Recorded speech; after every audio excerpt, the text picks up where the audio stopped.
Admirável Mundo Novo, do autor Aldous Huxley.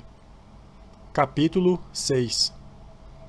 Estranho, estranho, estranho, tal o juízo formado por Lenina acerca de Bernard Marx. Tão estranho, na verdade, que durante as semanas seguintes ela se perguntou mais de uma vez se não deveria mudar de ideia a respeito de suas férias no Novo México e ir, de preferência, ao Polo Norte com Benito Hoover. O inconveniente era que ela já conhecia o Polo Norte, onde estivera ainda no último verão com George Edsel, e além do mais, achara tudo simplesmente horrível, nada que fazer, e o hotel desoladoramente antiquado, sem televisão nos quartos, sem órgão aromático, nada mais que música sintética, e essa mesma o infecta, e somente 25 quadras de pelota escalator para mais de 200 hóspedes. Não, de modo algum poderia suportar de novo o Polo Norte. Além disso, ela só fora uma vez à América, e mesmo assim, por tão pouco tempo. Um fim de semana barato em Nova York. Fora com Jean-Jacques Habibullah ou com Bokanovsky Jones. Não se lembrava. Aliás, isso não tinha a mínima importância. A perspectiva de tornar a voar para o Ocidente e por uma semana inteira era muito sedutora. Além do que, passariam pelo menos 3 dos 7 dias na reserva de selvagens. Do pessoal do centro, somente meia dúzia, quando muito, já havia estado no interior de uma dessas reservas. E em sua qualidade de psicólogo alfa mais, Bernard era um dos poucos homens de suas relações que tinha direito a uma autorização. Para Lenina, a oportunidade era única. No entanto, os modos estranhos de Bernard eram de tal forma únicos também que ela hesitava em aproveitá-la. E até pensara em se arriscar a ir de novo ao polo com aquele Benito tão divertido.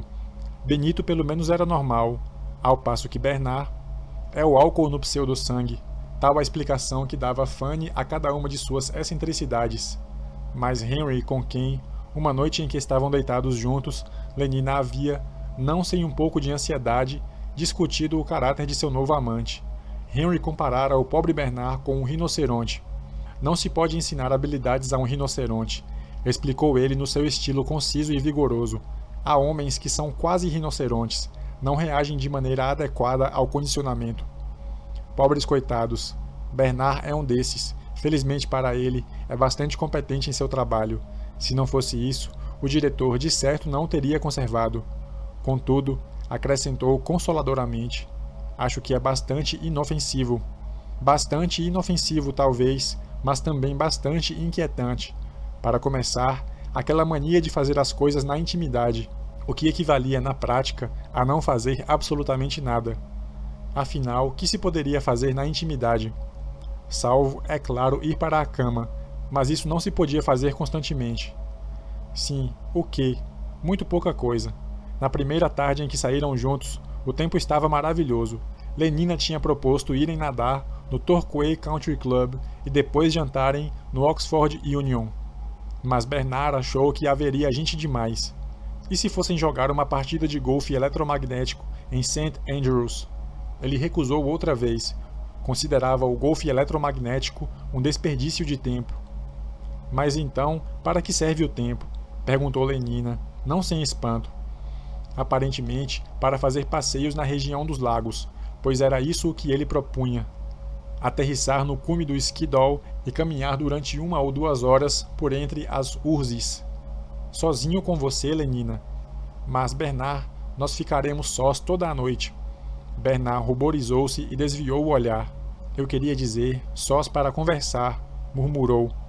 Para conversar, mas sobre o quê? Caminhar e conversar parecia-lhe um modo bem estranho de passar a tarde.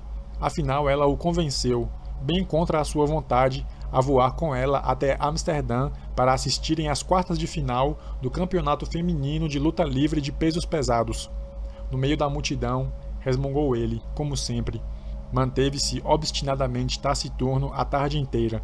Recusou-se a falar com as amigas de Lenina, que encontraram as dúzias no bar onde se tomavam sorvetes de soma nos intervalos das lutas. E apesar de seu estado de espírito lamentável, recusou terminantemente o sundae de framboesa na dose de meio grama, que ela lhe oferecia com insistência. Prefiro ser eu mesmo, disse ele, eu mesmo e desagradável, e não outro, por mais alegre que seja. 1 grama a tempo nos poupa muito mais. retrucou Lenina, servindo-lhe uma brilhante pérola de sabedoria hipnopédica. Bernard repeliu com impaciência o copo que a moça lhe oferecia. Vamos, não se zangue, disse ela. Lembre-se, com 1 centímetro cúbico se curam 10 sentimentos lúgubres. Ora, pelo amor de Deus, cale-se!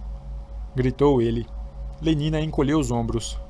1 grama vale mais do que o ora que se clama, concluiu com dignidade e tomou o sundae. No regresso, durante a travessia da Mancha, Bernard quis, por força, parar o propulsor e ficar suspenso no helicóptero a menos de 30 metros das ondas. O tempo mudara, soprava um vento ríspido, o céu estava nublado. Olhe, ordenou ele. Mas é horrível, disse Lenina, afastando-se da janela. Estava aterrorizada pelo vácuo envolvente da noite, pelas negras ondas espumantes que se encapelavam abaixo deles, pelo disco pálido da lua, espantado e atormentado entre as nuvens que corriam. Vamos ligar o rádio, depressa. Estendeu a mão para o botão de sintonia no quadro de comando de bordo e fê-lo girar ao acaso. Dentro de ti o céu é puro e sossegado. Cantaram em trêmulo 16 vozes de falsete. E o tempo é suave como num vale. Depois, um soluço e o silêncio. Bernard cortara a corrente. Eu quero contemplar o mar, em paz, disse. Não se pode nem olhar, com esse barulho infernal nos ouvidos. Mas eu acho delicioso. E além disso, não quero olhar. Mas eu quero, insistiu ele. Isso me dá a sensação... Hesitou, procurando as palavras. A sensação de ser mais eu, se é que você compreende o que quero dizer. De agir mais por mim mesmo, e não tão completamente como parte de alguma outra coisa. De não ser simplesmente uma célula do corpo social. Você não tem a mesma sensação, Lenina? Mas Lenina estava chorando. É horrível, repetia. E como é que você pode falar assim de não querer ser parte do corpo social? Não podemos prescindir de ninguém, até os épsilons. Sim, já sei, disse Bernard com sarcasmo. Até os épsilons são úteis. Eu também, e gostaria imensamente de não servir para nada. Lenina escandalizou-se com a blasfêmia. Bernard, protestou, espantada e aflita. Como pode falar assim? Bernard, em outro tom, respondeu meditativamente. Como posso? Não, o verdadeiro problema é este. Como é que não posso? Ou antes, porque eu sei perfeitamente por que é que não posso. O que sentiria eu se pudesse? Se fosse livre, se não tivesse escravizado pelo meu condicionamento.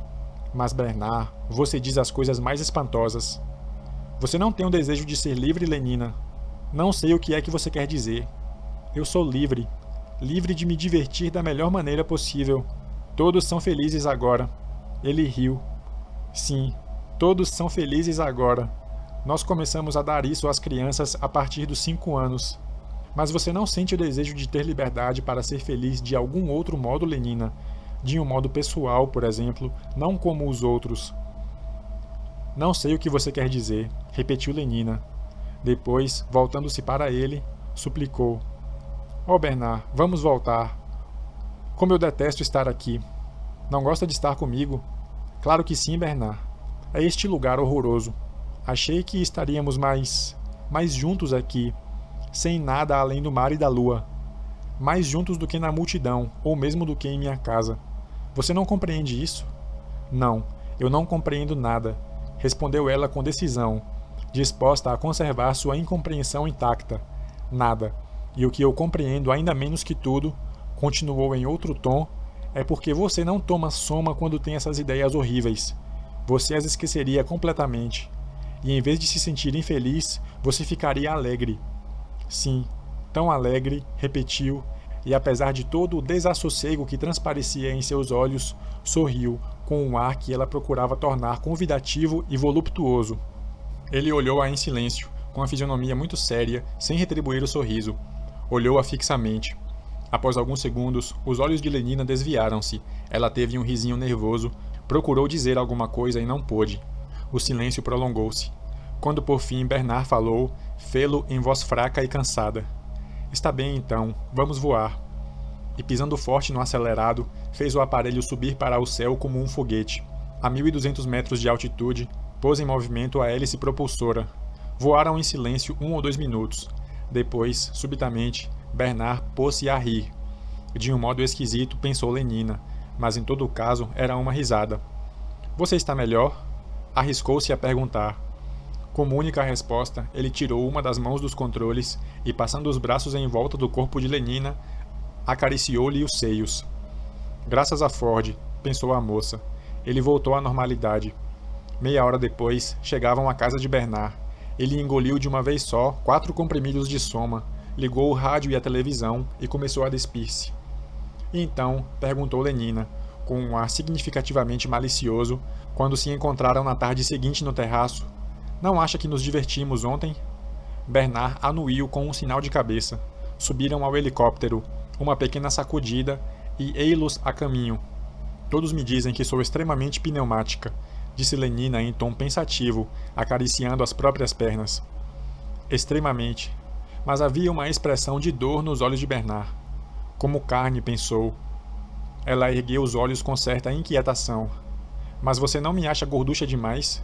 Bernard sacudiu a cabeça negativamente, tal como um pedaço de carne. Você me acha bem feita? Novo sinal afirmativo. Sob todos os pontos de vista? Perfeita, respondeu ele em voz alta. E interiormente, é assim que ela encara a si mesma. Não se importa de ser somente carne. Lenina esboçou um sorriso de triunfo, mas sua satisfação era prematura. Entretanto, disse ele, após pequena pausa, eu preferiria que as coisas tivessem terminado de outro modo. De outro modo?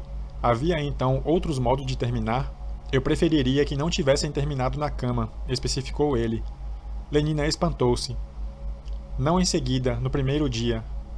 Mas então, como? Ele começou a dizer-lhe uma porção de absurdos incompreensíveis e perigosos. Lenina fez o que pôde para tapar mentalmente os ouvidos, mas de vez em quando um fragmento insistia em se tornar perceptível. Para experimentar o efeito produzido pela repressão dos meus impulsos, ouvi-o dizer. Essas palavras pareceram despertar algo em seu espírito. Nunca deixe para amanhã o prazer que puder gozar hoje, disse ela gravemente. 200 repetições, 2 vezes por semana, dos 14 aos 16 anos e meio. Foi o único comentário dele. As palavras loucas e perversas continuaram. Quero saber o que é a paixão, ela o ouviu dizer. Quero sentir alguma coisa com intensidade. Quando o indivíduo sente, a comunidade treme, declarou Lenina. E por que não havia de tremer um pouco? Bernard. Mas Bernard não se desconcertou. Adultos intelectualmente e durante as horas de trabalho, continuou, criancinhas no que diz respeito ao sentimento e ao desejo. Nosso Ford amava as criancinhas. Sem fazer caso da interrupção, ele prosseguiu. Um dia destes me ocorreu de repente a ideia de que talvez fosse possível ser adulto sempre. Não compreendo, retrucou Lenina em tom firme. Eu sei, e é por isso que dormimos juntos ontem, como crianças, em vez de sermos adultos e esperarmos. Mas foi divertido, insistiu Lenina. Não foi? Oh, imensamente divertido, respondeu ele, mas com uma voz tão desolada, tão profundamente infeliz, que Lenina sentiu de súbito evaporar-se por completo seu triunfo. Talvez ele a tivesse achado gorducha demais, no fim das contas. Eu não lhe disse? Foi o único comentário de Fanny quando Lenina veio fazer-lhe confidências. É o álcool que lhe puseram no pseudo-sangue. Mesmo assim, insistiu Lenina. Eu gosto dele. Tem umas mãos tão lindas. E aquela maneira de mover os ombros, como é atraente. Suspirou, mas eu gostaria que ele não fosse tão esquisito. Parte 2. Detendo-se por um momento diante da porta do gabinete do diretor, Bernard respirou fundo e ergueu os ombros, preparando-se para enfrentar a animosidade e a censura que, tinha certeza, ia encontrar lá dentro. Bateu e entrou. Uma autorização que venho pedir-lhe para rubricar, senhor diretor, disse, com ar tão despreocupado quanto possível, e colocou o papel sobre a mesa. O diretor lançou-lhe um olhar azedo, mas o papel trazia o timbre do gabinete do administrador mundial e a assinatura de Mustafa Mondi, nítida e preta, se estendia embaixo da página. Tudo estava perfeitamente em ordem. O diretor não tinha outro remédio. Escreveu a lápis sua rúbrica, 2 pálidas e pequenas letras, humildemente prostrada aos pés de Mustafa Mondi, e ia entregar o papel sem uma palavra de comentário ou despedida benevolente, quando seu olhar foi atraído por qualquer coisa escrita no texto da autorização. Para a reserva do Novo México? Perguntou, e o tom de sua voz, o olhar que levantou para Bernard, exprimiam uma espécie de agitado espanto. Surpreendido com a surpresa do diretor, Bernard balançou afirmativamente a cabeça. Houve um silêncio. O diretor reclinou-se para trás na cadeira, franzindo a testa. Quanto tempo fará? Disse, falando mais consigo mesmo que com Bernard. 20 anos, suponho. Mais perto dos 25, talvez. Eu devia ter a sua idade. Suspirou e sacudiu a cabeça. Bernard sentiu-se extremamente embaraçado. Um homem tão respeitador das convenções, tão escrupulosamente correto como o diretor, cometendo tão grosseira inconveniência. Dava-lhe vontade de esconder o rosto, de sair da sala correndo. Não que, pessoalmente, visse qualquer coisa de intrinsecamente repreensível no fato de uma pessoa aludir ao passado longínquo. Era um daqueles preconceitos hipnopédicos de que, assim imaginava, se havia libertado completamente.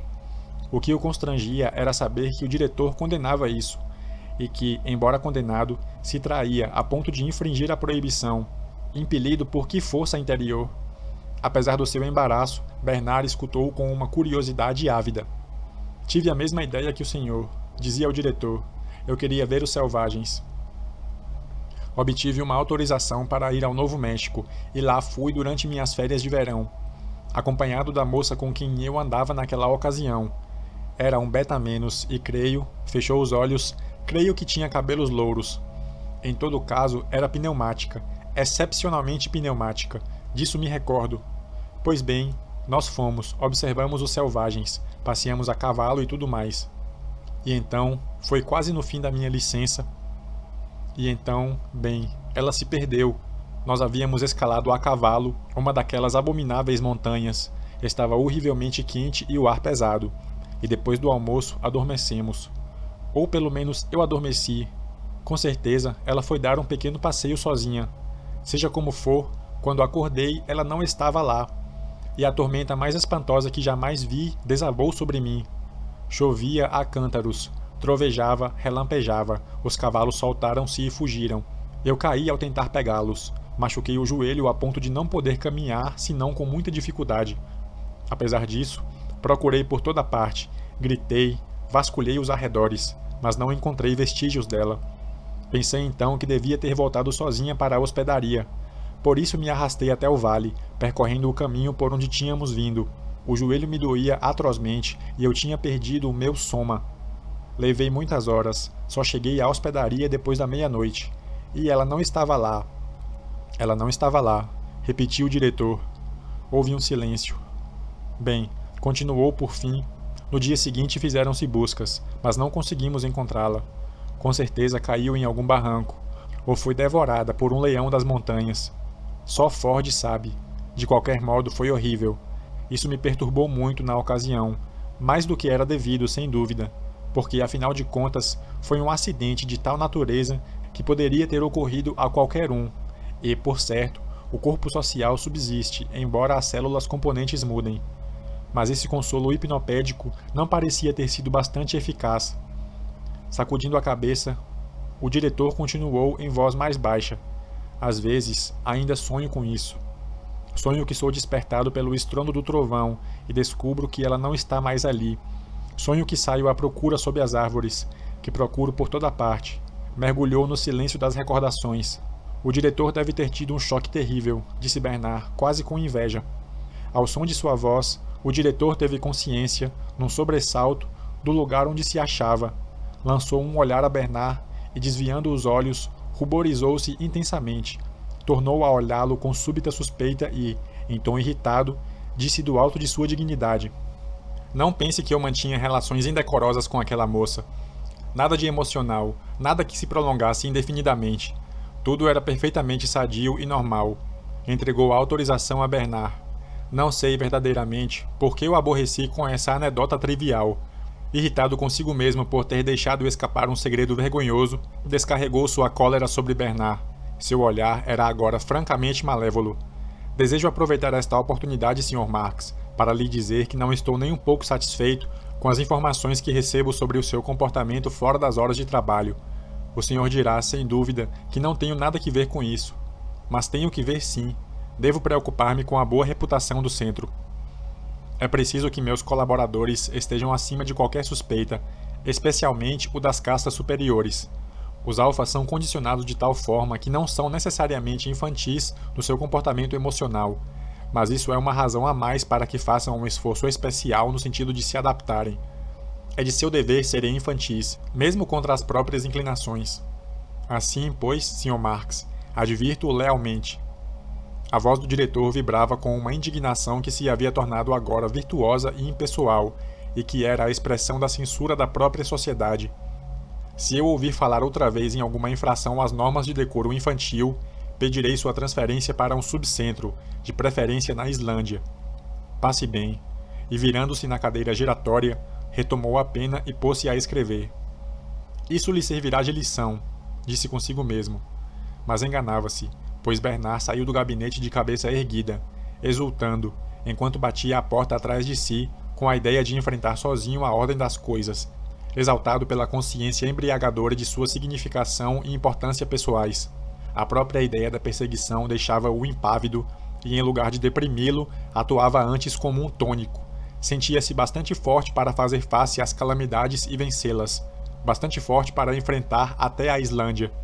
E essa confiança tornava-se ainda maior pelo fato de ele não acreditar realmente, por um só instante, que teria de enfrentar fosse o que fosse. As pessoas simplesmente não eram transferidas por motivos dessa espécie. A Islândia era uma simples ameaça, uma ameaça muito estimulante e vivificante. Caminhando ao longo do corredor, atreveu-se até a assobiar. Foi um relatório heróico o que ele fez aquela noite sobre sua entrevista com o DIC. E então, assim terminava, eu lhe disse simplesmente que fosse para o passado sem fundo e saí a passos firmes. E pronto.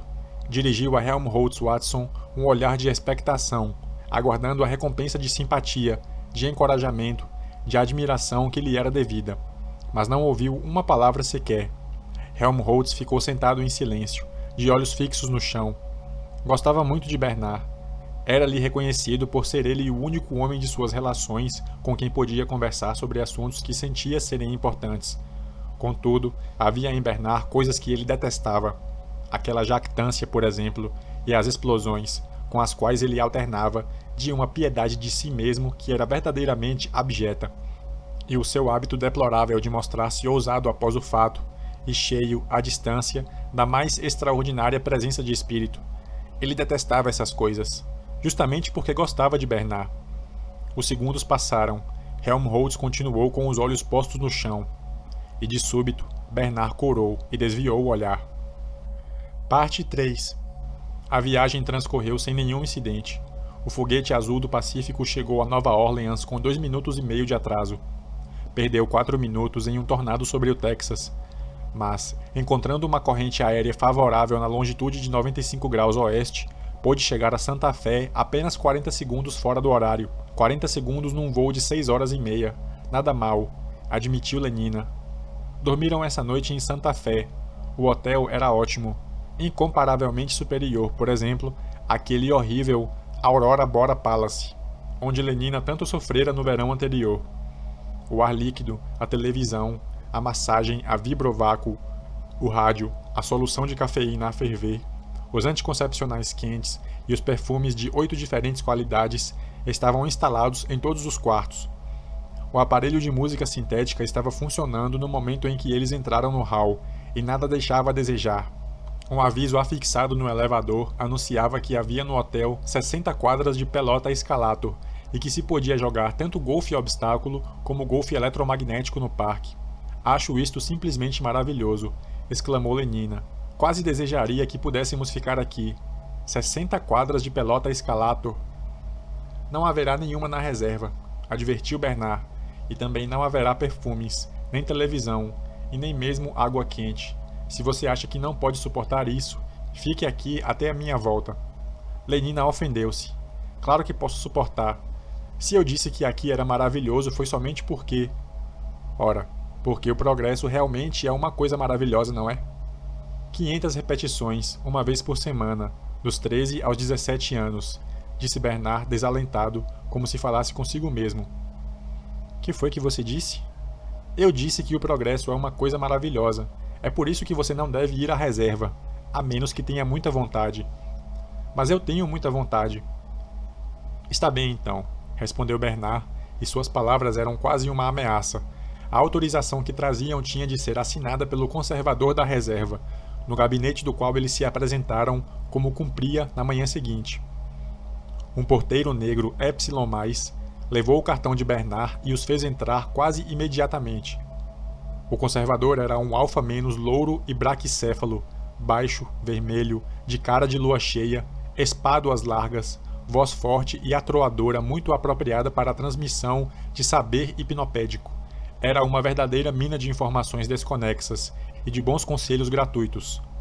Tendo começado a falar, continuava incessantemente, trovejando.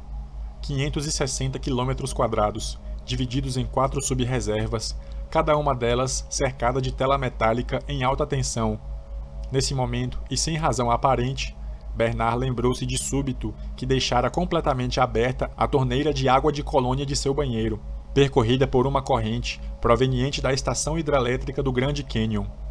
Vai me custar uma fortuna, até que eu volte. Bernard via mentalmente a agulha do contador de perfume avançar volta após volta no mostrador, como uma formiga, infatigavelmente. É preciso telefonar com urgência a Helmholtz Watson. Mais de 5.000 quilômetros de cerca de tela a 60.000 volts. Não diga, fez Lenina cortesmente, sem ter a mínima ideia do que o conservador dissera, mas aproveitando a pausa dramática do homem. Quando o conservador começara a dissertar, com sua voz tonitruante, ela havia ingerido discretamente meio grama de soma, o que lhe permitira ficar ali sentada, serena, sem ouvir e pensar em absolutamente nada, mas fixando seus grandes olhos azuis no conservador, com um ar de profunda atenção. Tocar na cerca é morte instantânea, declarou solenemente o conservador. Não há meio de escapar de uma reserva de selvagens. A palavra escapar era sugestiva. Talvez seja conveniente pensarmos em partir, disse Bernard, fazendo menção de levantar-se. A pequena agulha negra avançava, como um inseto, mordiscando o tempo, devorando seu dinheiro. Não há meios de escapar, repetiu o conservador, fazendo-o sentar com um gesto da mão. E, como a autorização ainda não estava assinada, Bernard não teve outro remédio senão obedecer. Aqueles que nascem na reserva, e não esqueça a prezada senhorita, acrescentou, dirigindo a Lenina uma olhadela obscena e falando num sussurro inconveniente. Não esqueça que na reserva as crianças ainda nascem. Sim, elas nascem de fato, por mais revoltante que isso possa parecer. Esperava que essa alusão a um assunto vergonhoso fizesse Lenina corar.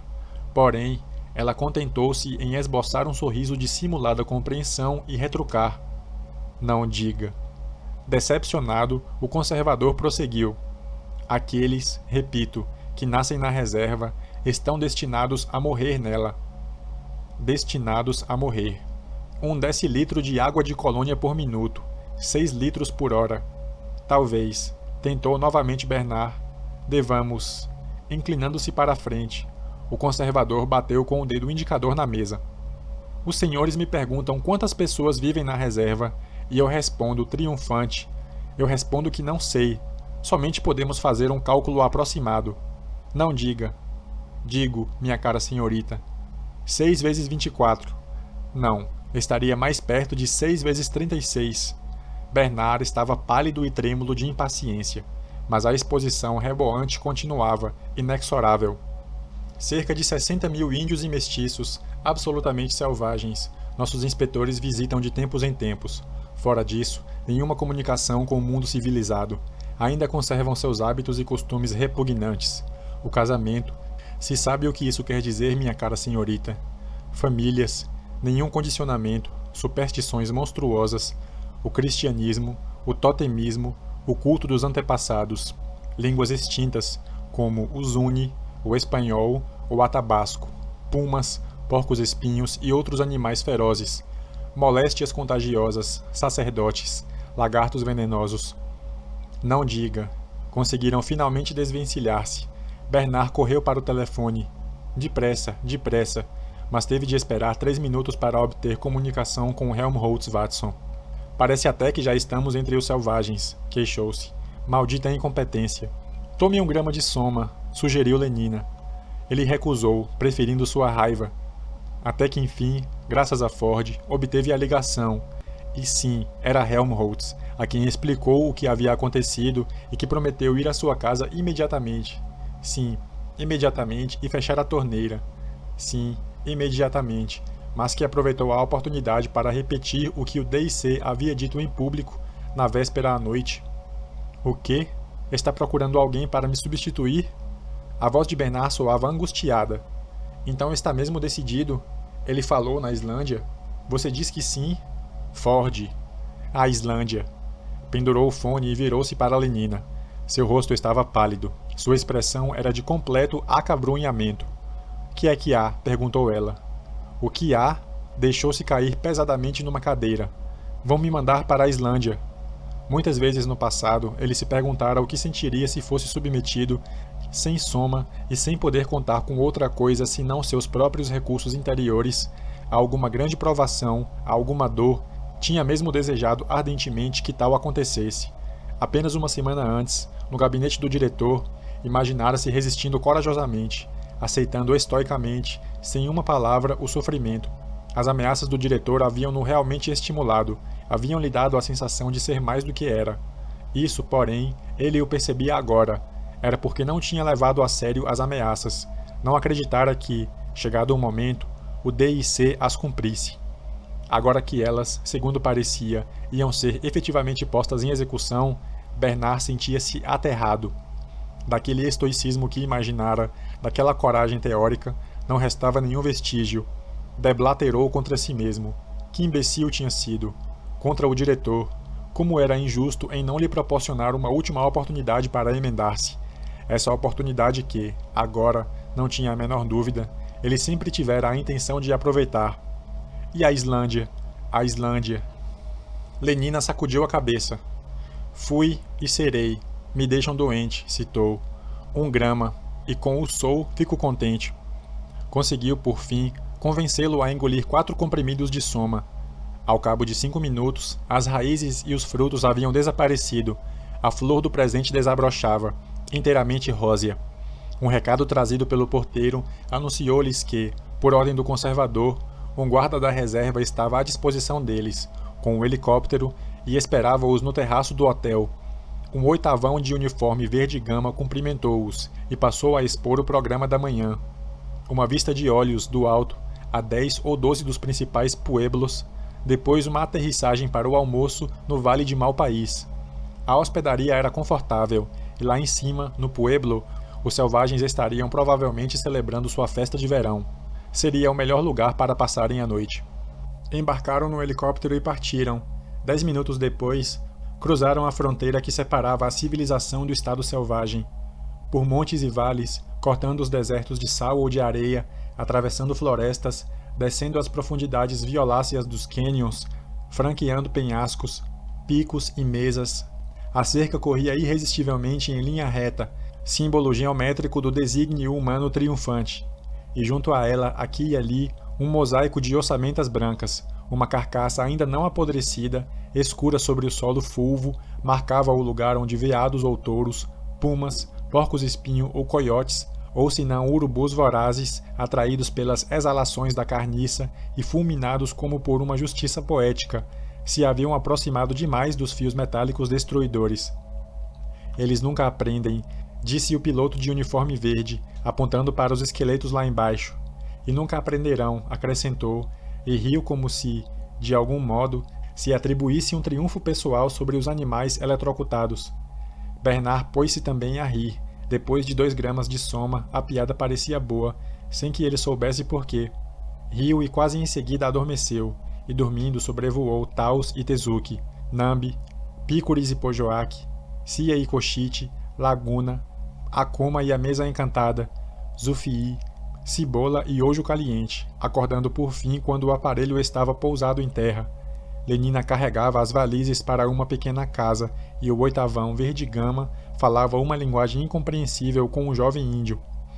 Malpaís, explicou o piloto enquanto Bernard saltava do helicóptero. Aquela é a hospedaria. E há danças hoje à tarde no pueblo. Ele os levará. Apontou para o jovem selvagem de ar sombrio. Deve ser engraçado. Sorriu, mostrando os dentes. Tudo o que eles fazem é engraçado. Dito isso, subiu ao aparelho e pôs o motor em marcha. Voltarei amanhã. E lembre-se, acrescentou em tom tranquilizador para Lenina. Eles são absolutamente inofensivos. Os selvagens não lhes farão mal algum. Eles têm bastante experiência das bombas de gás para saberem que não devem fazer brincadeiras de mau gosto. Rindo sempre, embreou as hélices, acelerou e partiu.